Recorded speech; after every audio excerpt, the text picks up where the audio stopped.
Hello there, Sabers junkies. So today we have ourselves a Corran horn, and this hilt was made by Nevin over at Space Junk Sabers. So this was sent to me to be installed for Ryan, and Ryan and I have been talking back and forth for a while about how we wanted to go about doing this install. And because it has such a small handle on it, the inside diameter is quite small. Making a chassis for this was quite a challenge. This is a pommel loading hilt, which means it does not split at the center. It does not, the handle does not come off, just the pommel. And so I designed a chassis to accommodate several factors here. Let me open this up here. I will show you. So first of all, we have actually a kind of a double pommel here. This is pretty cool. First thing I did was put this in the lathe and milled this out so that it would hold a 28mm speaker. I have a small shim in here, and I will show you what that's for. It doesn't have to be there, but it does add a little bit of resonance to the sound. Adds a little bass to the speaker. First of all, let's take a look at this. So this is the chassis. Like I said, very small inside diameter on this.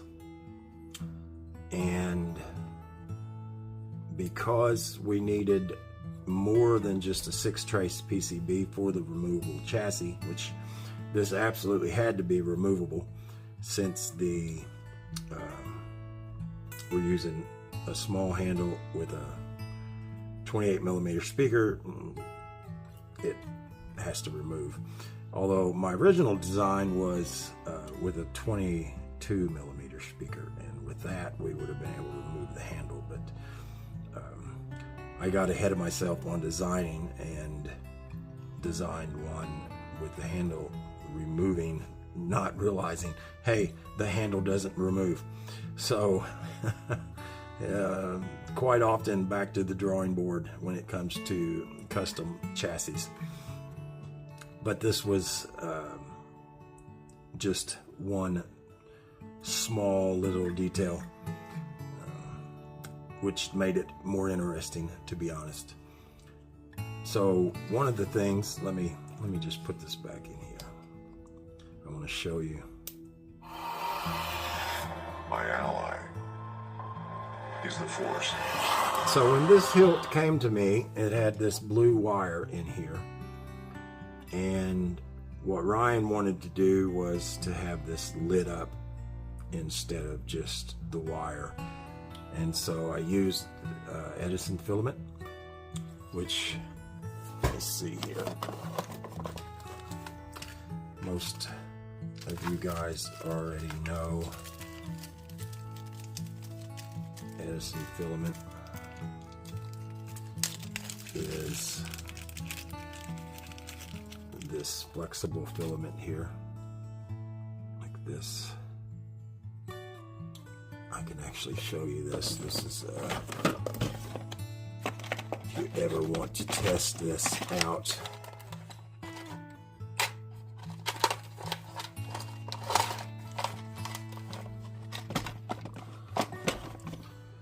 So positive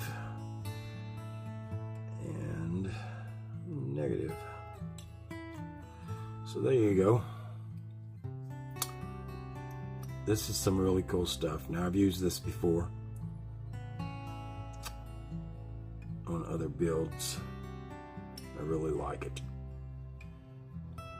It's not as expandable as NeoPixel, but it's flexible, more flexible than any other LED strips. And so this one has, that was a short one there. The one that I actually have in here is probably about that long. And it weaves around here and goes up inside of here. This was an afterthought, so it wasn't designed for this. So I had to do a bit of maneuvering when it come to getting that in there. And that maneuvering was quite the challenge to get this wire to come down through here. As you might be able to see, I don't know if you can see in there or not, but it's the end of the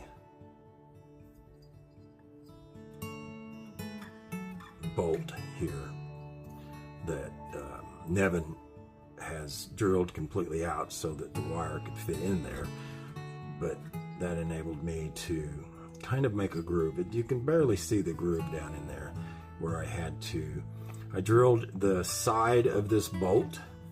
First I marked it, I locked it down, then I marked it, then I unscrewed it, and then I drilled through the side of it so that the wire could come underneath this shroud and then back in under here, which I went to what I wound up milling out underneath this clamp right here.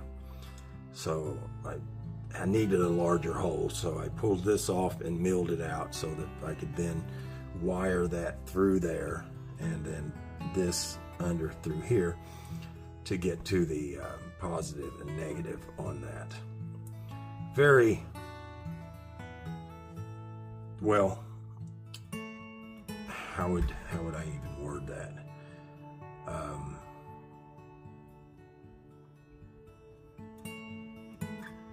I would say it's like, you know, threading a needle that is at the bottom of a barrel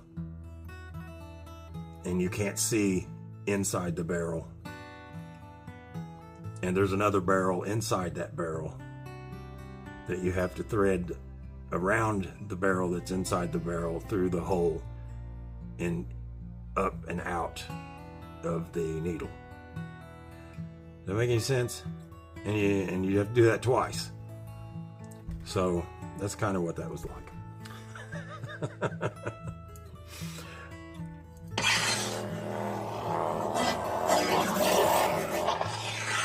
So in doing all of that, I could not use a 6-trace PCB.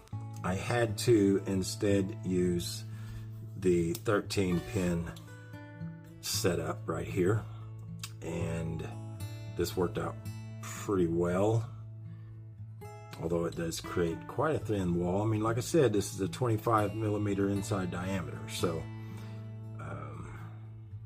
the wall on this is quite thin, but this is multi-jet fusion nylon, so quite durable. Now, like I said, there was not 1,000 things that I could do with this design, but I tried to do as much as I could to make it look nice. This has about 5 different layers of paint on it, and it started as gray, then black, then silver, then gold, then a copper color, and then weathered some of that off to create what you see here. I usually take quite a bit of time when it comes to painting these. I like to make them look as nice as possible. So on the wiring with this, I had 13 pads, so I doubled up on the positive and the negative, or the positive and the LED, more like the lead wire for the LEDs, and also ran on the programming the PCB that we have in here, which is a stock V4. Ran that in series so that it could be programmed separately. Now, what I would suggest, although it's fine to do it either way, but I mean, you can, it's just straight in, you know. I mean, it will not go in this way, but you can turn it and fill the notch, because it does have a slot right there and a peg for that. You can only put it in one way. Line that up, turn it on. My ally is the Force. Now, the shim that's inside of here, it's going to compress against this speaker and give it a bass sound.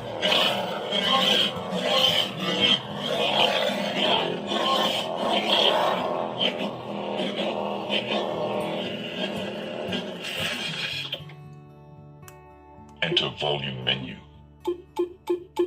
Maximum volume. Volume menu end.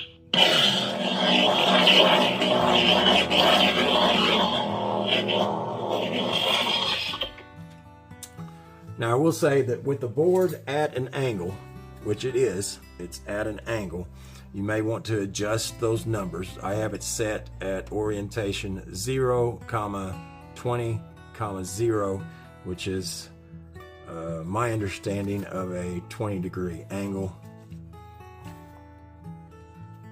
You want to adjust that if you feel like right now, if you hold it, yeah, it seems to be doing okay. I was having a difficulty getting it to twist on and off, although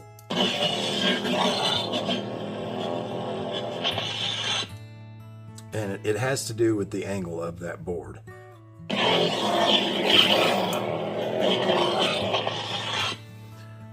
On the Edison filament, I have different blade styles, so each one is a little different than the next.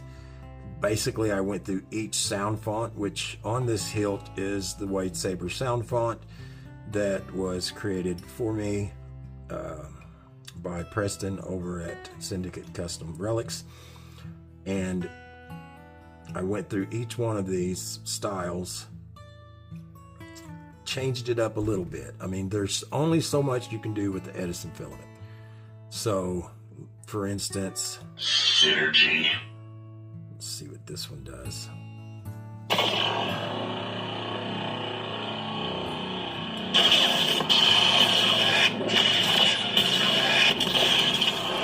I'm Luke Skywalker.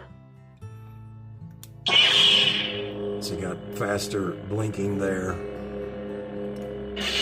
But it is also responsive to clashes.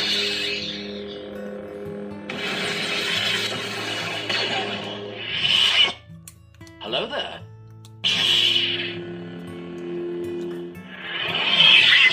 So the Edison filament is responsive to clashes and things of that nature. So that makes it pretty cool. Let me see here. I shall do what I must.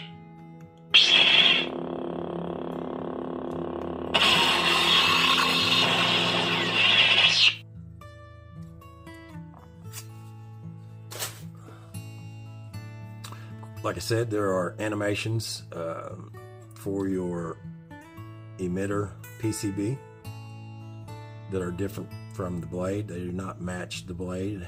They're on their own blade style.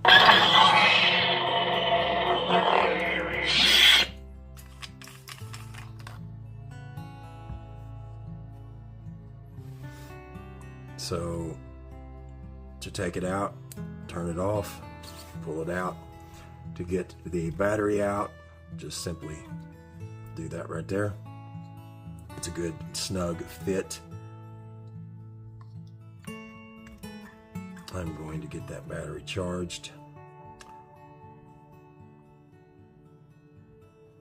Ray from nowhere.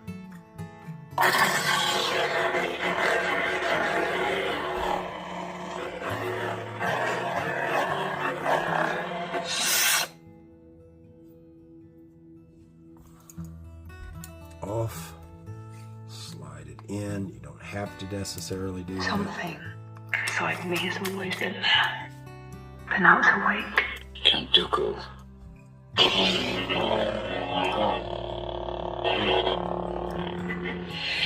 This is just the beginning. On your SD card, you have all your sound fonts, of course, and you have your config file that you can use as a template to do whatever you want to with it. And you also have the props file, the Wade Sabers props file, which will be on there, and that you can open that up and look at all the instructions for the buttons. That is pretty much that. You don't know the power of the dark side. Got a pulsing Edison filament.